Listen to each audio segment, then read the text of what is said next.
আসসালামু আলাইকুম এভরিওয়ান, আমি সাবানা আবারও একটা নিউ মিনি ব্লগ নিয়ে চলে এলাম। তোমরা সবাই কেমন আছো বন্ধুরা? আশা করছি ভালো আছো, আর আমিও খুব ভালো আছি। রাত তখন প্রায় 11:30-12টা বাজে, হাজব্যান্ড বাড়ি ছিল না। আমি আর মেয়ে বসে হচ্ছে একটা ভিডিও শ্যুট করছিলাম। তারপরে হঠাৎ করে বাইকের আওয়াজ শুনতে পেলাম, ভাবলাম আমার হাজব্যান্ড চলে এসেছে। তারপর দেখি না, সত্যি সত্যি আমার হাজব্যান্ড বাড়ি ফিরেছে। আমি তো খুবই খুশি হয়ে গেলাম, কারণ খাওয়া দাওয়া করে এবারে হয়তো ঘুমানো যাবে।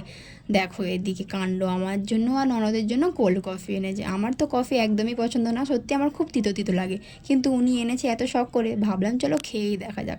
খেতে খেতে তো এত বিচ্ছিরি লাগছিল, কি বলবো। খুবই ঠান্ডা, আবার তিতো লাগছিল।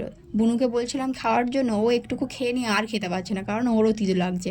ও খাচ্ছে দেখে আমার মেয়েও খাওয়ার জন্য বায়না করছে, একটু দিতে যাচ্ছি, ওরও তিতো লাগছে। সত্যি কফি আমি একদম পছন্দ করি না। তোমরা কে কে কফি খেতে ভালোবাসো আমাকে কমেন্ট করে বলো। তারপরে কফি খেতে খেতে আমি ভিডিওটা শেষ করি। তোমরা আরও একটা নিউ মিনিট ব্লগের জন্য চ্যানেলটাকে সাবস্ক্রাইব করে রেখো। Bye bye.